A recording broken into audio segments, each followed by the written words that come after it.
మీకు ఎంతమంది girl friends ఉన్నారు సార్? గర్ల్ ఫ్రెండ్స్ పెళ్లి కాకముందు ఉండేవాళ్ళేమో. నేను శ్రీరామచంద్రుడు అని చెప్పను. పెళ్ళైన తర్వాత ఏకపత్ని వ్రతుడు అని చెప్తాను.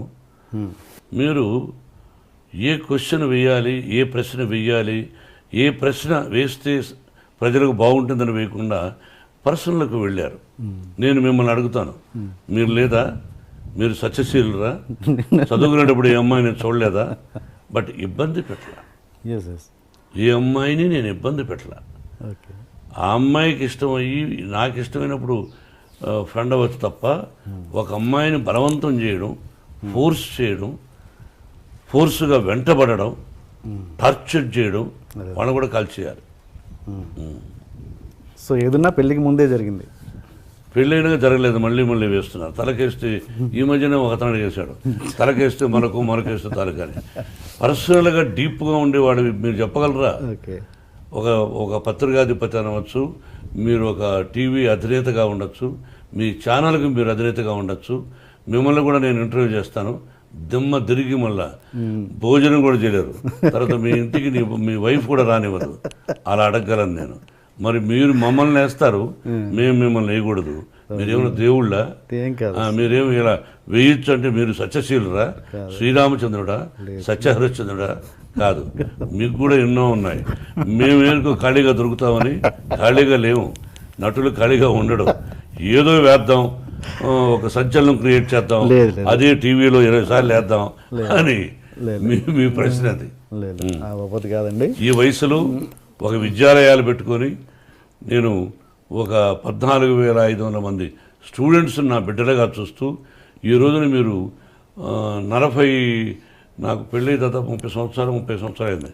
అంతకుముందు ఎప్పుడో ఎక్కడో ఏమిటో అని సంఘటన గురించి ఇప్పుడు అడగడం అన్నది అప్రస్తుతం, మర్యాద కాదు. మీరు అడిగారు, ఆన్సర్ చెప్పాను. మీరు వేయచ్చు, భయపడను, భయపడదలుచుకోలేదు. బట్ గ్యాంబ్లింగ్ విషయంలో మాత్రం మిమ్మల్ని ఎలా తీసుకోవాలి యూత్? అంటే మీరు ఆడండి అంటున్నారు, మీరు. నేను ఆడండి అంటలేదండి. No, that is not the message I'm giving. Okay, నేను ఆడతా. నాకు దట్ ఈస్ వాట్, డబ్బు అనేది అంతేనండి. నాకు అంత అంటే చాలామందికి మనసు ఒప్పదు, దేనికి మనసు ఒప్పదు. వాళ్ళు తినడానికే మనసు ఒప్పదు. అంత సంపాదించి 100 కోట్లు ఉన్నవాళ్ళు తినడానికి ఆలోచించే మనుషులు చాలామందిని చూశాను. నాకేంటంటే ఈ గ్యాంబ్లింగ్ చేసేటప్పుడు ఒక అడ్రిలిన్ pump. I'm respecting and say not that I don't want money అండి. డబ్బులు వద్దని కాదు, ఏమీ కాదు. డబ్బులు ఇవ్వగలను, నేను పోయినా బాధపడను అనేది నాకు. I want to develop that this thing. పైగా నాకు ఇష్టం అండి గ్యాంబ్లింగ్ అనేది, నాకు ఇష్టం. లైఫ్ ఇస్ అ గ్యాంబుల్, నా క్యాప్షనే అది. లైఫే గ్యాంబుల్. ఎగ్జాక్ట్గా ఎప్పుడు పుడతావో తెలియదు, ఎప్పుడు పోతావో తెలియదు, ఏ క్షణం అన్నా అవ్వచ్చు. అది అదే తెలియనప్పుడు ఏముంది వీటిల్లో? So this is just. And పైగా ఇది పార్ట్ టైం అండి. నా ఆస్తులు బాగొట్టాను, దీంట్లో కోట్లు పెట్టి ఆడాను, ఇదంతా బుల్షిట్. సో దాంట్లో పోగొట్టుకోలేదు? లేదండి. పోయి ఉంటే ఒక 2 కోట్లు పోయి ఉంటే. ఎలా పోయాయి మరి? అది చాలా పెద్ద వెరీ వెరీ డిఫికల్ట్ క్వశ్చన్ అండి. అంటే ఒకటి నా యాంగిల్ అయితే ఒకటే దాంట్లో పోగొట్టారు, లేదంటే women gifts. No, that's also. See, women వరకు, and first of all women అంత చీప్గా చూడండి. గిఫ్ట్లు ఇచ్చి ఇంప్రెస్ చేసే ఉద్దేశం అది నా క్యారెక్టరే కాదు అది. కాకపోతే ఐ ట్రీట్ దెమ్ వెల్. వెళ్ళామా, ఎక్కడికన్నా వెళ్ళామా, అది విమెనే కాదండి. నా మెంటాలిటీ ఏంటంటే ఎవరితో వెళ్ళినా బిల్ నేనే కట్టాలి. అది ఏ బిల్ అయినా సరే. వాళ్ళు షాపింగ్ చేసినా వాళ్ళ షాపింగ్ బిల్ నేనే కట్టాలి.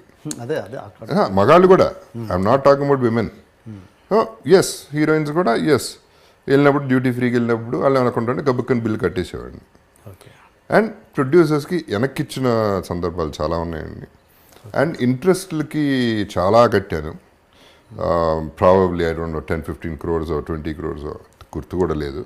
ఎందుకంటే పర్సంటేజ్ ఆఫ్ ఇంట్రెస్ట్ అది ఇంటి మీద అయిన ఇది. అండ్ అడిగిన వాళ్ళకి ఇవ్వటం నాకు ఇష్టం అండి. ఫస్ట్ అవసరమైన వాళ్ళకి ఎస్పెషలీ.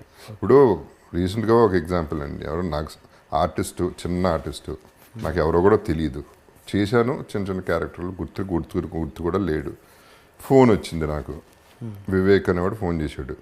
ఫోన్ చేసి సార్ ఇట్లా ఉంది ప్రాబ్లం ఉంది, ఇట్లా అడ్జస్ట్ చేయాలి అర్జెంటుగా, చేయకపోతే చచ్చిపోతాడు, ఇది పరిస్థితి. ఫోన్ చేశాను, చెప్పేశాను, బిల్ నా మీద వేసేయండి, ట్రీట్ చేసేయండి అని చెప్పాను. బతికాడు, శుభ్రంగా ఉన్నాడు, హ్యాపీగా ఉన్నాడు.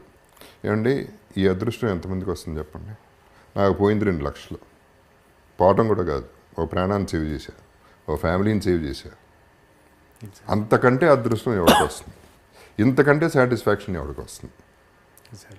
ఈ ఒక్క దాంట్లోనే వస్తుంది సాటిస్ఫాక్షన్. అవసరమైన వాడికి ఇవ్వటంలోనే సాటిస్ఫాక్షన్ ఉంటుంది.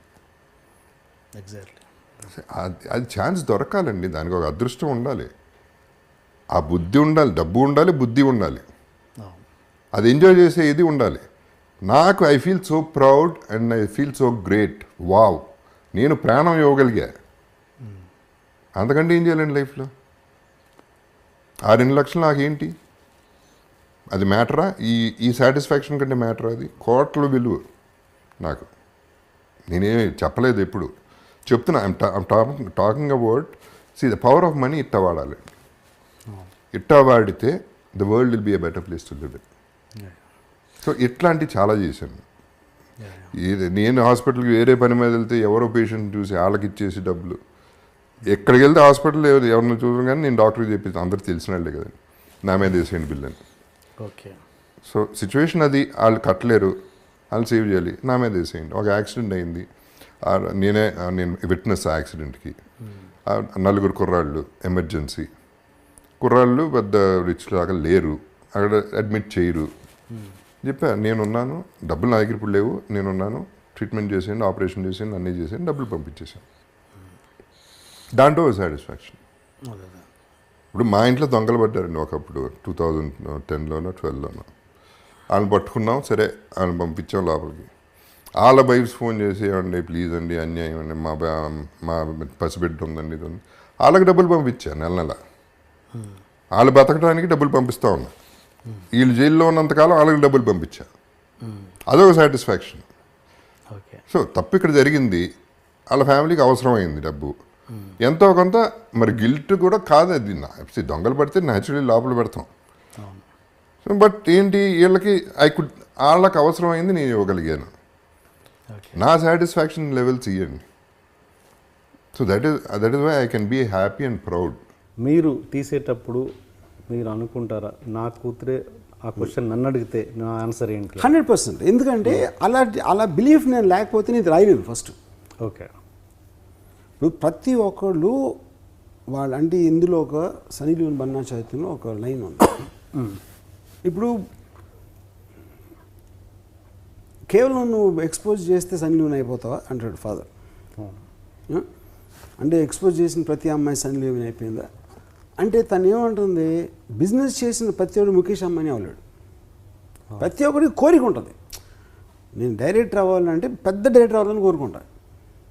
సేమ్ థింగ్ ఒక కాంట్రాక్టర్ అనుకుంటాడు, సేమ్ థింగ్ ఇంకో బిజినెస్ మ్యాన్ అనుకుంటాడు, సేమ్ థింగ్ ప్రతి ఒక్కళ్ళు వాళ్ళు ఉన్న ఫీల్డ్లో బెస్ట్ అవ్వాలని కోరుకుంటారు. దాంట్లో చాలా తక్కువ మంది అవుతారు. కానీ కోరుకుంటంలో తప్పలేదు కదా, దాని మీద కృషి చేయటంలో ఎంత వెళ్ళారన్న దాని మీద మీ లైఫ్ డిపెండ్ అవుతుంది, అంతేగాని రీచ్ అవ్వాల్సింది అనేది పాయింటే కాదు, యూనో. సో అలాగే ఒక లిమిటేషన్ ఉంటుంది. ఏది లిమిటేషను? Age limitation. మీ బ్యూటీ అనేది కొంతకాలమే పనిచేస్తుంది. లిమిటేషన్ అనేది ప్రతి దాంట్లో ఉంటుంది. ఈవెన్ మీకు రిటైర్మెంట్ అవ్వచ్చు, ఒక పర్టిక్యులర్ ప్రొఫెషన్లో మీ ఏజ్ లిమిట్ దాటి మీరు పని చేయలేకపోవచ్చు, స్పోర్ట్స్ మెన్కి లిమిటేషన్ ఉంటుంది. కానీ ఆ పర్టిక్యులర్ టాలెంట్ ఉన్నంత వరకు మీరు దాన్ని మ్యాక్సిమం యూజ్ చేసేటప్పుడు తప్పేంటి? సో ఇలాంటి ఇష్యూస్ అనేది దాంట్లో ఉన్నాయి సనీ లియోన్ బన్నా చైతన్యంలో. ఓకే. నేను అడిగిన క్వశ్చన్ మీరు కన్విన్స్ అయ్యారు. నేను 100%. అప్పుడు నేను ఒక డెసిషన్ తీసుకున్నాను. సపోజ్ వీడియో వదిలేసాను, ఒక ఇంజనీరింగ్ వదిలేసి వీడియో లైబ్రరీకి వెళ్ళాను, వీడియో లైబ్రరీ వదిలేసి నేను ఇంకా ఎక్కడికి వెళ్ళాను. మా ఫాదర్కి నచ్చేది కాదు, ఓకే, మా ఇంట్లో ఎవరికి నచ్చేది కాదు. నా డెసిషన్ నేను తీసుకున్నాను, ఎందుకంటే నా లైఫ్ నా ఇష్టం వచ్చినట్టు నేను బతుకుతాను, ఇంకొకళ్ళ కోసం నేను బతకను. Okay. I believe strongly in the Ayn Rand's philosophy. I live for my own sake and I will never ask anyone else to live for my sake. So the same thing goes for parents and children also.